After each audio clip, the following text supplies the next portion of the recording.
On TTV. Yes, reka twongere tubaye ikaze mwese inshuti bakunzi ba televiziyo yitwa On TTV. Uyu ni umwanya w'ikiganiro cyitwa Block 7.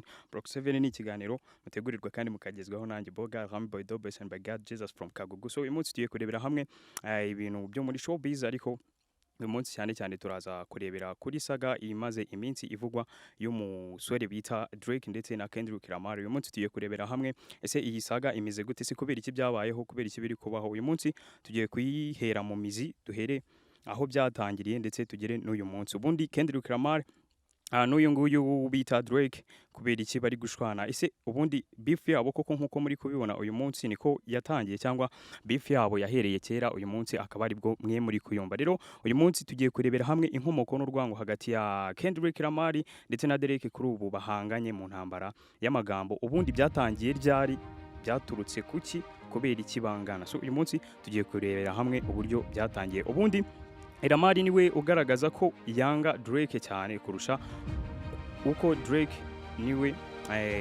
abigaragaza. Ubundi Drake niwe watangiye uzana Kendrick Lamar mu muziki, aho yatangiye nyine amuzana amufasha muri, turaza kubirebera hamwe nyine mu mwaka yamuzanyemo. Ariko ubundi Kendrick Lamar ni umwana kuri Drake ugereranije n'ibikorwa bya bano bombi uko ari abaraperi bakomeye cyane uyu munsi. Ubundi Kendrick Lamar turi kuvugana mu muci. Kendrick Lamar muramuzi cyane. Kendrick Lamar yaje hano mu Rwanda ubwo yari yaje gukora igitaramo, murabyibuka yakoze igitaramo gikomeye cyane hariya muri BK Arena. Abantu bose baravuga ati wow. Kendrick Lamar ubundi nyirizina uyu musore wakoze indirimbo nyinshi cyane, ariko nakubwiramo indirimbo nziza cyane abantu benshi mwagiye mwumva mugakunda bayita Be Humble. Drake nawe muramuzi, ni hitmaker. Uyu mugabo akora hit za danje, afite indirimbo zitandukanye harimo Walk n'izindi nyinshi cyane muraza kugenda muzumva. Rero ni ukubera iki hariho ihangana uyu munsi hagati ya Kendrick Lamar ndetse n'uwo bita Drake. Drake ubundi muri 2011 uyu musore yari umuhitinzi ukomeye cyane, ndetse ni nabwo uyu nguyu Kendrick Lamar twavuga ko yaratangiye we noneho kuzamura mu mutwe ameze nkaho atangiye kwinjira mu muziki. Rero byabaye ngombwa ko iki gihe Drake yafashije Kendrick Lamar ndetse anagaragaza ko akunda cyane Lamar, aho muri 2011 icyo gihe Drake yari umustar urenze ndetse banamwita umwami wa hip hop ku isi, bageze ku rugero rwo kumwita umwami wa hip hop ku isi. Ese kubera iki noneho uyu munsi, cyangwa se icyo gihe Kendrick Lamar yaje mu muziki asanga uyu nguyu bitaga Drake ari umwami wa hip hop, noneho bikaza gutuma Drake n'uyu nguyu Kendrick Lamar yazanye baza kugirana ikibazo gikomeye cyane. Uyu munsi tukaba turi kubibona nka beef irenze cyane, ndetse abantu benshi muri kubibona ku ma YouTube channel, ku mbuga nkoranyambaga zitandukanye. Muri kubona uburyo ki uyu nguyu Kendrick Lamar ndetse n'uyu nguyu bita Drake bari kugenda bahangana cyane mu magambo. Ese ubundi byagenze gute? Ubundi aba bombi bahoze ari inshuti, umwe afana undi avuga ko arapa neza pe, bakundana nta kibazo. Bano bombi bari bafitanye muri za 2011, murabizi cyane rwose. Bano bari inshuti. Kendrick Lamar n'amajwi kugira ko aribwo yarakiza mu muziki. Drake we yari umustar rwose, abantu benshi bamukunda. Icyo gihe rero Drake niwe wari urenze cyane, kuko igihe Lamar yazaga mu muziki cyangwa se atangiye kumenyekana, Drake we yari umustar urenze cyane, afite amahiti ya danje muri 2011. Yari afite indirimbo nk'izi ngiye kukubwira, imwe bayitana Unforgettable, Battle, Moment for Life, ari kumwe n'undi bita Nicki Minaj, Up All Night. Icyo gihe kandi Drake yabarizwaga muri Young Money ameze neza cyane. Urumva ko icyo gihe noneho muri 2011 ntabwo wagereranya abantu babiri, kumva umwe akorera muri Young Money, muri Young Money ubundi icyo gihe hakoreragamo abastari barenze bari bamuzi, umustar batanditse muri hip hop hari umuntu n'umwe utamutinya. Rero Drake yakoreraga muri label imwe na Lil Wayne. Iyi label murayizi ko ari ya Lil Wayne nyirizina, niwe nyine nyiri iyi label yitwa Young Money. Rero icyo gihe Kendrick Lamar we yazaga mu muziki, Drake yari umustar wa danje urenze. Icyo gihe yakoraga nyine indirimbo nk'izo maje kukubwira, nyine murazizi cyane indirimbo za danje. Ariko Up All Night indirimbo yo yarabikoze bya hatari mwe murabizi abantu mwaribye umuziki kera muri za 2011 mu buryo ki uyu mugabo yararenze mu gihe muri uwo mwaka nibwo Kendrick Lamar bwo yaratangiye kuzamura izina rye abantu batangiye kumumenya kuko album yatumye Lamar amenyekana yasohotse muri 2011. Icyo gihe Drake yari superstar afitanye indirimbo na Rihanna ndetse n'undi usanga ukomeye cyane umuraperi wa Danje uyu nguyu we Drake yakuze n'ubundi avuga ko yifuza kuzaba nkawe uwo nta wundi ni Jay-Z. Icyo gihe urumva Drake yatangaga wenda interview mu binyamakuru bitandukanye akavuga ati ngewe mu buzima busanzwe numva nshaka kuzaba nka Jay-Z. Urumva yarari ku rwego rurenze ugereranije na Kendrick Lamar uyu munsi turi kureba bafitanye beef zitandukanye. Rero icyo gihe kandi ikikwemeza ko Drake yara wadanje muri 2009 Kendrick Lamar yakoze indirimbo yitwa Determined yatangizaga cyangwa se iyo ndirimbo n'ubundi yitwa Determined abantu mujya mukora indirimbo nyine cyangwa se abantu mujya muri indirimbo ku social media murabizi cyane. Iyi ndirimbo Determined muzi kuyumva ni indirimbo ya Danje rwose itangira uyu nguyu Kendrick Lamar avuga ukuntu nyine akunda Drake ukuntu arenze kandi icyo gihe Drake ntiyaramuzi nta n'ahantu na hamwe bari barigeze bahurira avuga ukuntu aba asangira indobo ya KFC n'umukunzi we ariko yiyumvira indirimbo twa Drake ariko na Kendrick Lamar nawe akumva ibintu Drake aririmba akumva nyine ibintu bya Danje yakumva Drake akavuga ati wa musani ararenze rwose nanjye nifuza kuzaba nkawe. Rero icyo gihe muri 2009 urumva ko Kendrick Lamar yifuzaga kuzaba nka Drake ariko uyu munsi bari guhangana byagenze gute ibyo byose turi kugenda tubirebera hamwe twanakubwiye ko turi kureba impamvu uyu munsi Kendrick Lamar ndetse n'uyu nguyu bita Drake bafitanye ikibazo ubundi bimeze gute byatangiye ryari. Nge nashatse ko uyu munsi tubirebera hamwe byose tuvuye imuzi ubundi iyi beef muri kubona uyu munsi ya Kendrick Lamar n'uwo bita Drake ubundi iyi beef koko irarenze cyangwa ntabwo irenze se yatangiye ryari cyangwa ukubera iki uyu nguyu we uyu munsi nyine abangabo batangiye ari inshuti nkuko natangiye bikubwira uyu munsi bafitanye ikibazo cya Danje se n'ukubera iki turaza kurebera hamwe ndetse byose turabibona. Muri 2011 mu kwa gatanu tariki ya 16 nibwo Kendrick Lamar yari amaze gusohora album ye ya mbere abantu batangiye kumumenya banumva ko nawe ashoboye bitewe n'ukuntu bumvaga ashoboye nyine kuririmba hip hop. Urumva we yakoraga indirimbo nyine za hip hop ariko hip hop z'umwimerere uraza kugenda uzumva umve n'ibikorwa izo hip hop zagiye zikora. Noneho uyu nguyu Kendrick Lamar we nyine abantu bari batangiye kuvuga ati noneho uyu nguyu twita Drake ni umwami wa hip hop ariko uyu mwana nawe Kendrick Lamar ararenze urabibona nyine atangiye kuzamuka. Noneho iyi album yo yaje bimukorera nyine yasohoye muri 2011 abantu batangira kuvuga ati ndetse no kumwita uyu nguyu nyine Kendrick Lamar baravuga ati uyu nguyu ni umucunguzi wa hip hop. Twari dufite umwami wa hip hop ariko noneho haje umucunguzi wa hip hop. Hano ikintu bisobanuye nk'ubusesenguzi bw'umunyamakuru avuga ko iyi nyine igisaga yaturutse cyangwa se yatangiye noneho ahangaha kumva umwana uzanye utangiye kumwerekana nyine utangiye kumufasha noneho batangiye kumwita umucunguzi wa hip hop kandi bakitaga umwami wa hip hop. Ibi bintu rero byatumye uyu nguyu bita Drake nyine atangira kubona ko Kendrick Lamar ashoboye noneho inarenze atangira nyine kumugira inshuti noneho birenze ari kuvuga ati uyu musani ubwo nawe aje muri hip hop industry akaba ari gukora amahit ya Danje ndetse ari gukora ibikorwa abantu batangiye kumukunda nanjye ni inshuti yanjye rwose. Rero muri 2016 mu kwezi kwa gatandatu nibwo Kendrick Lamar yapostinze avuga ko agiye gukorera igitaramo muri Toronto aho ngaho ni muri Canada aho twese tukaba tubizi ko ariho Drake akomoka. Ubundi Drake iwabo cyangwa se aho akomoka ni muri Canada nyine mwese murabizi aho ngaho ni muri Toronto. Rero nibwo ku izi tariki nyine maje kukubwira nyine muri 2016 nibwo Kendrick Lamar we noneho yaratangiye kuvuga ati ngiye gukora ibitaramo ariko ajya gukorera igitaramo muri Toronto nyine muri quartier imwe na Drake yakuriyemo aho ngaho niwe yavukiye. Rero ibyo byatumye Drake abimenya aravuga ati wa muraperi ukizamuka arakorera concert cyangwa se igitaramo iwacu mu mujyi wanjye. Noneho nyine Drake aho ngaho akavuga ati ubwo uyu nguyu agiye gukorera igitaramo mu mujyi wanjye, noneho nanjye ngira icyo nkora. Rero byatumye atera intambwe, aramuhamagara nk'umuhanzi mukuru. Urumva Drake uri muri Young Money, uba uri kumwe na ba Lil Wayne, akorana indirimbo na ba Rihanna na ba Jay-Z, kumva ngo agiye guhamagara umuntu nka Kendrick Lamar ukizamuka, ufite album kamwe, utangiye gukora ibitaramo, abantu batangiye kumumenya.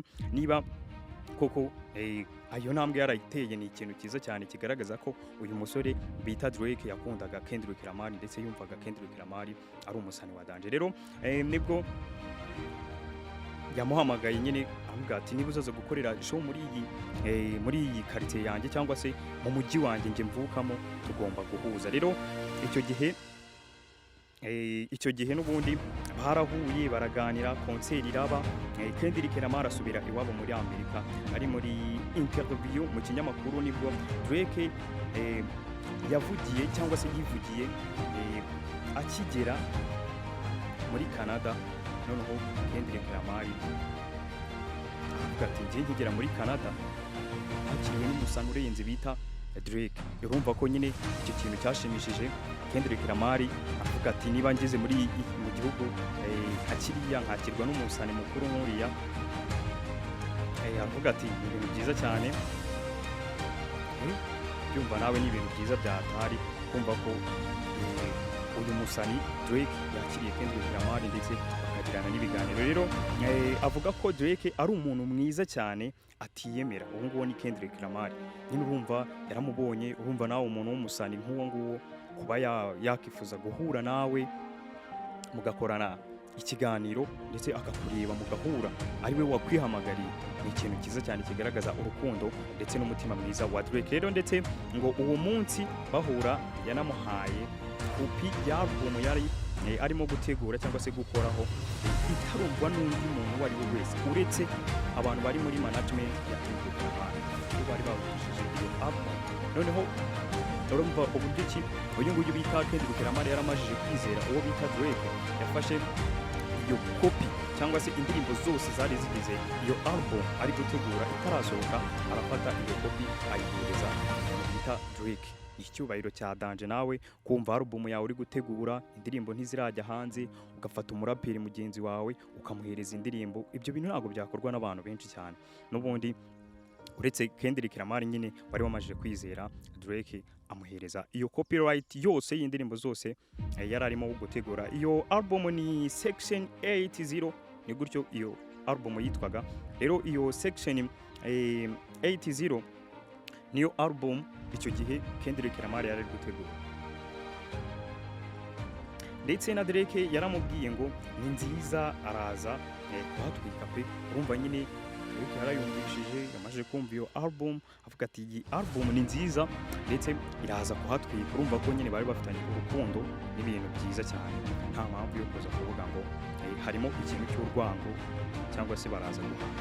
Icyo gihe Kendrick Lamar we yumvaga nyine Drake nk'umusani urenze, ariko Drake nawe yakumva uburyo ki uyu mutipe aririmbamo, uburyo ki akoramo ibintu bye, akavuga ati uyu mutipe ni umuhanga pe, azagera kure, ndetse agenda agaragaza ko amushyigikiye. Nibwo bombi babaga bari kumwe ariko baririmbaga bitandukanye. Nyine urumva barakundanaga ariko aba bombi bakoraga ibintu bitandukanye. Ni ukuvuga ngo uwo bita Kendrick Lamar ndetse n'uyu nguyu bita Drake bakoraga ibintu bitandukanye. Hano muri Breakfast Club Kendrick Lamar yavuze ko atewe depression n'ihinduka ry'ubuzima bwe. Urumva ko none yaratangiye kubona ko ubuzima bwe buri guhinduka, atangiye kumva ko ibintu byiwe nyine bitangiye kugera ku rwego runaka, anatangira kuvuga ko nyine atangiye guterwa depression n'ibintu ari kugenda acamo n'ubuzima ari gucamo kubera Drake, ndetse ko aryohewe n'ubuzima ari kugenda acamo kubera Drake. Drake yakomeje kwereka Kendrick Lamar urukundo, amujyana muri tour yakoraga izenguruka isi, yitabirwaga n'abantu ibihumbi n'ibihumbagiza, ndetse yajyanye n'uyu nguyu bita Asapaloki. Muramuzi, ni umugabo wa Rihanna. Uyu nguyu nawe yari inshuti cyangwa se ni inshuti ya Kendrick Lamar ndetse na Drake muri Drake Club Paradise Tour.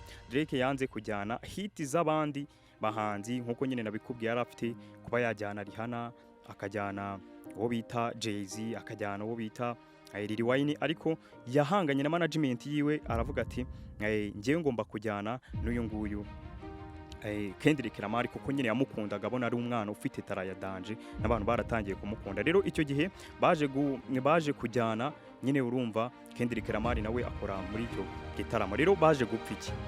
Icyo nshaka ko uyu munsi turebera hamwe ni iki cyatumye noneho uyu nguyu bita Kendrick Lamar n'uyu nguyu Drake bari bafitanye uwo mubano mwiza, ugufashanya, kugirana inama ndetse no kuba bafatanya mu bitaramo bitandukanye.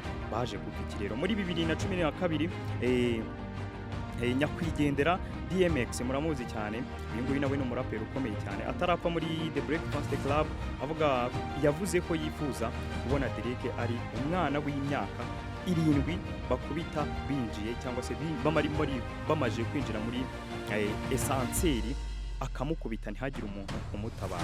Icyo kintu urumva ni nk'ubushotoranyi cyangwa se gusebya umuhanzi mugenzi wawe. Murabizi cyane ibintu nyine bibaho, gutera ubuse umuhanzi akaza agasebya undi muhanzi akavuga ati wenda avuga ati runaka ntago arenze, nimba mbona atarenze ubundi mbamubona nk'igiteti cy'imyaka 2 cyangwa imyaka 3, ariko utagamije nyine kuza kumusenya uri kumuvugaho gusa kugira ngo muze kuba mwaryoshya showbiz. Murabizi noneho ibi Kendrick Lamar nawe babimubajijeho nawe amera nk'ushyigikiye uko uyu nguyu nyine bitaga DMX yaramajije gusebya Drake. Byakozwe na DMX nyine n'ubundi ni wasebeje uyu nguyu bita Drake, nawe baramutangaje cyane ndetse baramuvuze cyane. Nyine murabizi cyane ko basekaga uyu nguyu Drake, noneho nawe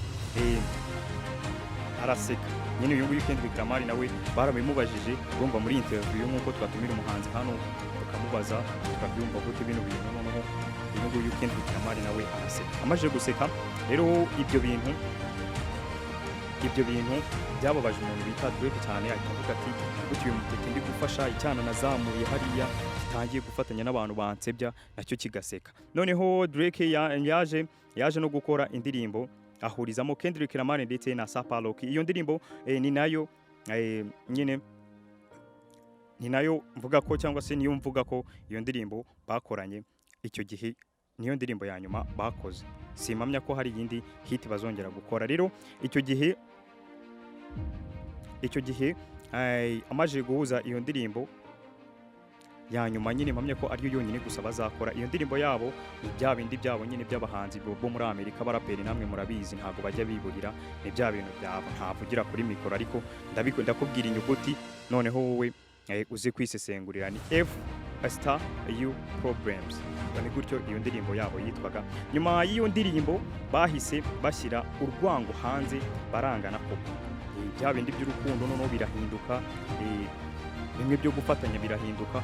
Uyu nguyu Kendrick Lamar n'uwo bita Drake ahita noneho hazamo ikintu cyitwa ihangana, bavuga ko nyine noneho bagiye guhangana. Icyo gihe rero byatangiye gute? Ni gute aba bombi noneho ibintu byabo baje kubishyira ku rwego rwo guhangana? Kuri radio imwe yitwa Radio North yavuze ko akunda cyangwa se kuri radio Kendrick Lamar ndetse anavuga ko ari we muraperi w'ibihe byose kuri we. Uwo nguwo ni Drake, ariko kuvuga ko Kendrick Lamar ari we muraperi wa danje nyine abona w'ibihe byose kuri we. Muri 2013 abantu babonaga Kendrick Lamar nk'umucunguzi wa hip hop ndetse Drake ariko yabaga atwara za awards zitandukanye. Icyo gihe urumva nyine Kendrick Lamar we ntago yari ku rwego rwo gutwara award, hari Drake. Noneho icyo gihe nyine urumva Drake yari umwami wa hip hop ariko atwara ibihembo bikomeye cyane. Ariko noneho uyu nguyu Kendrick Lamar bavuga ko ari umucunguzi wa hip hop, abantu nyine baramubonaga bakavuga ati uyu mupeta ararenze, urwego rwiwe nyine nawe ararenze. Ariko Drake nk'umwami nyine muramuzi cyane, Drake ni umuhitmaker kabisa, nta muntu n'umwe ubishidikanyaho, bikazajya bituma atwara ibihembo. Rero muri 2013 abantu babonaga uyu nguyu nyine Kendrick Lamar umucunguzi wa hip hop. Noneho 2013 MTV yahaye Kendrick Lamar award ya hosted MC. Iyi ngiyi nyine murabizi ko na award itangwa na MTV buri mwaka. Iyi ngiyi bayihaye Kendrick Lamar. Noneho aho niho abafana batangiye guteranya Drake na Kendrick, babagereranya urumva umufana noneho niba ari kuvuga ati MTV ifashe iyi award ikomeye nk'iyi ngiyi ya hottest MC umuraperi nyine wa Danger uri gutwika cyane bakayifata bakayihereza Kendrick Lamar noneho hari uwo bita Drake batangira kuvuga ati urabona ko noneho ibintu tuba turi kubabwira ari ukuri Drake ndetse na Kendrick Lamar noneho bose bari ku rugero rumwe ndetse urumva abaraperi cyangwa se abantu benshi bakundaga hip hop y'indani babonaga uyu nguyu Kendrick Lamar nk'umuraperi wa Danger banamutinya bavuga ko nyine ari we mu muraperi ukora hip hop y'umwimerere mu gihe uyu nguyu bitaga Drake nyine nawe yari umwami wa hip hop koko ariko abantu batangiye kubagereranya rero muri uwo mwaka yatsinze abaraperi 15 barimo 2 Chainz, Kanye West, Rick Ross, Big Sean, A$AP Rocky ndetse n'uyu nguyu nyine babagereranyaga witwa Drake ariko Kendrick Lamar yarabatsinze kandi yari umwana ukizamuka muri hottest MC umuraperi urenze uwo mwaka icyo nicyo gihembo icyo gihe yatwaye rero abantu bose icyo gihe berekanye ko bishimiye intsinzi ya Kendrick Lamar twavuga nka J. Cole, Big Sean, A$AP Rocky uretse Drake utarabikoze bituma agaragaza ko amugiriye icyari icyo gihe nyine ntago Drake wegeze kuriya ubona wenda umuhanzi atwaye igihembo ukavuga ati felicitation wabikoze iki gihe nyine kino gihembo kuko wari ugikwiye abandi bose barabivugaga bano nyine maje kukubwira ba Big Sean, J. Cole muramuzi cyane mu ndirimbo zitandukanye nakubwira nka All My Life murayizi ni hit ya Danger y'uyu musore rero yaravuze ati uyu nguyu Kendrick Lamar rwose iki gihembo yaragikuye ariko bigeze kuri Drake aravuga ati reka ntabwo iki gihembo yaragikuye rero nkuko abantu bari batangiye kubagereranya nawe ndetse banavuga ko amurenze icyo gihe abantu none bari kuvuga ko Kendrick Lamar arenze uyu nguyu bita Drake nyuma y'amezi abiri atwaye icyo gihembo cya hottest MC nibwo hahise haba iyindi award ya Beamed Award nanone Kendrick Lamar yegukana ibihembo bitandukanye nka best male artist iki ni igihembo nyine cy'umuhanzi w'umugabo wa Danger urenze ayitwaye 2 Chainz, A$AP Rocky, Drake ndetse na Future abo nibo bari bahanganye icyo gihe kugira ngo uburyo ki uyu nguyu bita Kendrick Lamar yararenze cyangwa se abantu bamufataga nk'umuraperi wa Danger icyo gihe Drake yagiye kuri Twitter mu kwa gatandatu tariki 30 umwaka wa 2013 amuha felicitation ubona nyine ntaribe ubundi ibi bintu bya beef yabo ngewe mbona uwo bita Kendrick Lamar ari we ugishyigikiye cyane kurenza Drake kuko Drake wagiye wumva mu bintu nagiye nkubwira Drake yagendaga nyine ashaka uburyo ki bakiyunga ariko Kendrick Lamar we ukabona nyine nta kintu bimubwiye noneho tariki 12 z'ukwezi kwa 8 muri 2013 wabaye umunsi udasanzwe mu mateka ya hip hop ku isi Kendrick Lamar yasizwe kuri ku ndirimbo ya Big Sean yitwa Control ubundi iyo ndirimbo bita Control niyo yabaye imbarutso ya Danger y'urwango rwa bano bombi uyu nguyu bita Kendrick Lamar ndetse n'uyu nguyu bita Drake iyi Control ya Big Sean noneho yatumye Kendrick Lamar n'uwo bita uyu nguyu Drake noneho birenga ibyo abantu batekerezaga bijya ku rundi rwego Kendrick Lamar yaririmbye ashotora abahanzi bose ba hip hop bakoreraga nyine cyangwa se bakoranaga nawe muri generation abantu yasanzemo abamutanzemo bose noneho yatangiye kubashotora cyangwa undi wese wari uzwi muri hip hop noneho Kendrick Lamar hano muri no ndirimbo bita Control yatangiye abashotora cyane abatuka bereka ko nyine ari we mwami wa hip hop ariko nta numwe yavuze yashakaga kugaragaza ko ari we urenze nkuko n'abandi bose babikoraga ndetse na Big Sean nyiri indirimbo nawe yaramuvuze nyine urumva muri iyo ndirimbo yaravuze ati inge muraperi urenze ninge muraperi urenze mwe mwese ubundi ndaje mbere ku buryo ki aninge muraperi urenze rero A$AP Rocky, Meek Mill n'abandi ababwira ko n'abafana babo vuba hangaha cyangwa se icyo gihe agiye kubibagiza nyine umufana hazongere kuvuga umuntu bita umuraperi uretse Kendrick Lamar rero ndetse A$AP Rocky yavuze ko nta ribi ariko injyana imeze cyangwa se injyana ya hip hop nyine n'ubundi murabizi injyana yihangana usanga umuraperi yibasira undi muraperi no mu Rwanda mujya mu byumva aba Pifra barashotorana ba Bulldog ukabona bari gushotorana rero icyo gihe A$AP Rocky yavuze ko nta ribi ariko injyana imeze ya hip hop bimeze nko kwigaragaza nk'uwa mbere nyine nk'uko abandi bose babikora. So rero urumva ko urwango rwa bano bombi ni urwango rukomeye cyane rwamaze igihe kinini cyane kimeze nyine bimeze nk'ihangana cyane mu gihe cy'iyo myaka. Rero so rero nkuko nari maje kubikubwira icyo gihe Asapa Rocky yavuze ko nta ribi n'ubundi nyine wumva nta ribi. Noneho Big Shine nawe yavuze ko ari culture ya hip hop. Noneho Meek Mill nawe nuko yabyumvaga, ariko bigeze kuri Drake we ntago ari uko yabyumvaga. Noneho baramubajije cyane, abantu baravuga ati mu bantu bose noneho kubera iki uyu nguyu Drake ari we utarashimishijwe n'ayo magambo. Uwo ngo bita Kendrick Lamar yaramaje avuga ko ari we mwami wa hip hop, ari kuvuga ko abafana bose agiye kubabibagiza, akaba ari we muntu ugiye kugaragara muri industry ya hip hop. N'ubundi nk'uko urukumva ibi bintu n'ubundi bya Kendrick Lamar bino bimeze nk'amakimbirane cyangwa se ihangana mu muziki, n'ubundi ni ibintu bisanzwe bibaho.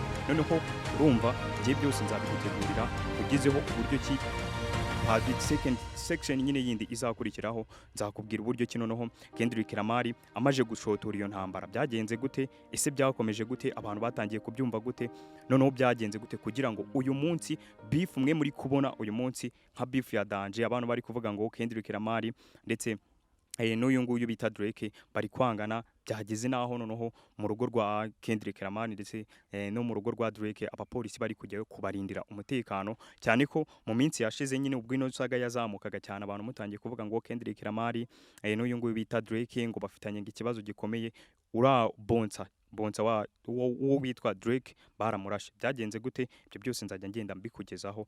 Iyi ni part 1, part 2 nayo izaza. Ngiye nitwa MC Bogar, Lami Boy Double Send by God, Jesus from Kagugu. Iyi ngiyi bayita On TV. N'ubundi icyo tugusaba ni kimwe, iki kiganiro ukande subscribe, ukande like ndetse share na comment, ubundi ujye ubona ibindi biganiro bigiye bitandukanye bya On TV. Stay tuned, turagukunda cyane.